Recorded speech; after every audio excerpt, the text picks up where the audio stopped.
Melanoma is the most diagnosed cancer in young adults under 30.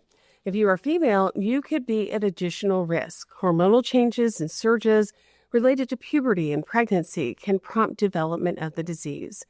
Melanoma is the most serious form of skin cancer and can aggressively spread to nearby tissue and other parts of the body. It claims the lives of nearly 9,000 people each year. Many people are aware of the risk sun damage can cause. Making sure more people are aware of the link between hormonal changes, especially in young women, is the goal of the Claire Marie Foundation.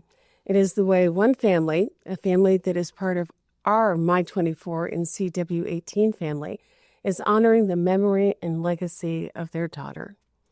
Marianne Banister is the co-founder and CEO of the Claire Marie Foundation and Claire's mom. Thank you so much for being here with us today. Hi, Denise. Thank you so much for making time for us. It's such an important message, particularly with this being Melanoma Awareness Month. We always try to get out there as much as we can with it all. Well, we're glad you're able to be here with us. What do you want us to know about Claire? Oh my goodness. How much time do you have? Well, she would have been 28 this past April, as she lived. She had 17 spectacular years. She was an athlete. She was an artist. She was a friend to all. She had just a great sense of humor and just a vibrant sense for life. And I think that really carried her through. As far as that's who she was. What happened to her was her body going through puberty, hormonal changes happened, like they do for all kids going through puberty, normal stuff. And a mole on her ankle that she was born with all of a sudden started to change. And we found out much too late to really nip it in the bud, but we did think we were going to beat it, was that in some young people, if you have the genetic and then you have a hormonal connection, you can develop melanoma for reasons that have absolutely nothing to do with the sun. She wore sunscreen all the time. She was screened 6 months earlier by a dermatologist just because we were very aware. She didn't sneak off and go to a tanning booth. She was underage. We had to drive her, my husband Rocky or I drove her everywhere, so we knew exactly where she was. And it just blew us away. And at the same time, the medical community didn't understand it, which was the secondary problem. We saw the change right away. And we were told kids don't get melanoma, must be something else. We'll fit you in when we can 3 or 4 months down the road.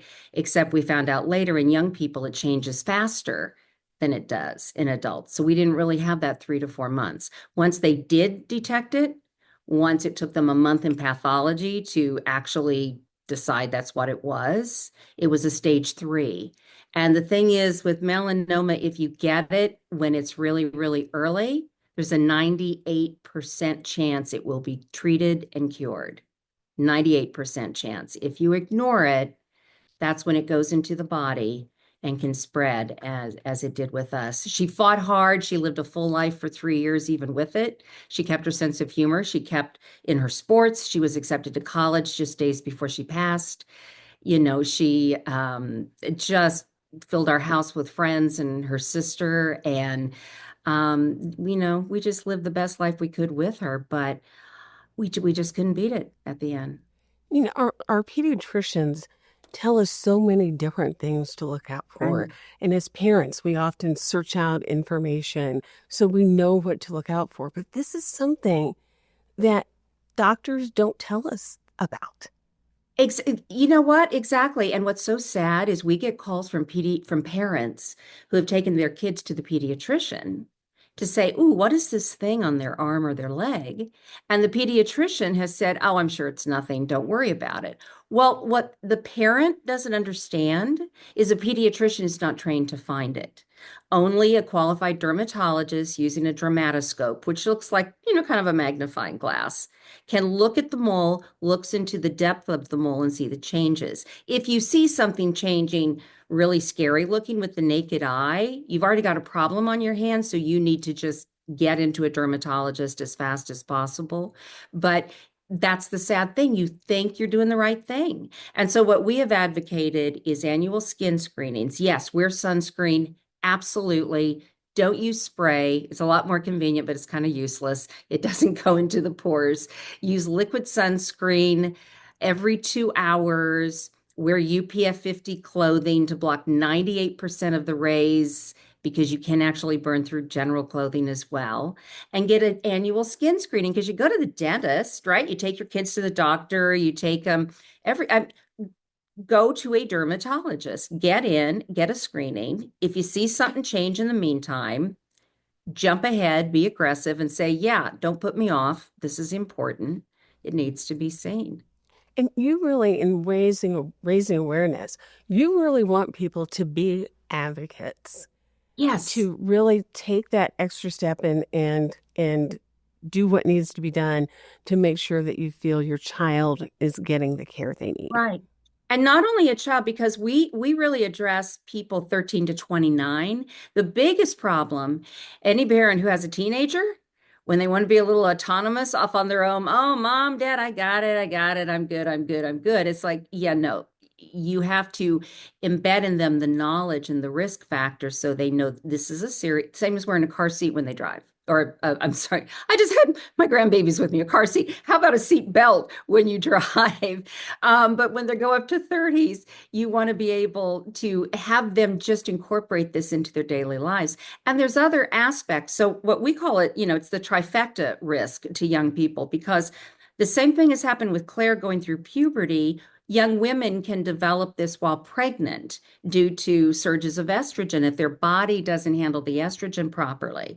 That young men with testosterone surges, if they get the bad card and something's funky with that, it can cause it in that. So it really is a separate entity than the traditional kind of melanoma we think about for people up to 60, right? Where we think about Anglo men who golf a lot typically.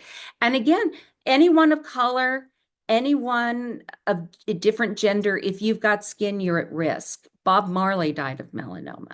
It's not just our daughter Claire was very fair and beautifully blue-eyed and just a darling. And that's the person you would think most likely.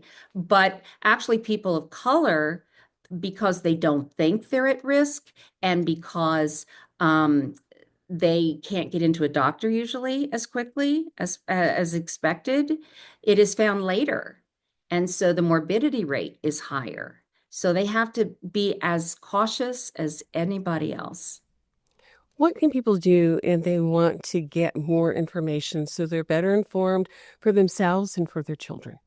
Oh my goodness. Well, of course, we always send them to our website, clairemariefoundation.org. We have a blog, lots of information on it. We have a podcast, An Unexpected Life, that can be found. We've started in the last 2 months. So a new episode comes out every 2 weeks. You can find it with all your podcasts. We just want people to understand it's not only about sunscreen, but at the same time, Claire celebrated life, thoroughly enjoyed life. We're not suggesting you bubble wrap yourself and not go outside and not be in sports and not be, no, absolutely. Go do all that stuff. Just know how to be smart about it and protect yourself and have a great time. And that's really what our messaging, as we say, live life like Claire. Like she didn't let it define her. She didn't let it change her. And that's what we're all about. Bottom line is our family was blindsided by it, and we were overly informed and overly cautious pair of as a family, as a couple raising these children.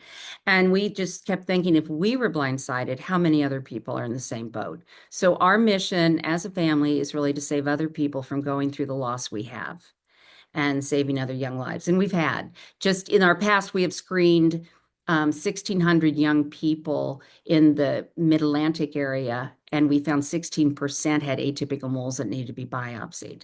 And in those, we have found early stage melanomas. So Claire was not an anomaly. Doesn't mean everybody's going to have it. It just means be cautious, take care of your skin, take care of you, and have a great life. Marianne, this is such important information. Thank you Thank- so much for being with us. Yeah, and thank you for giving us the chance. Appreciate it.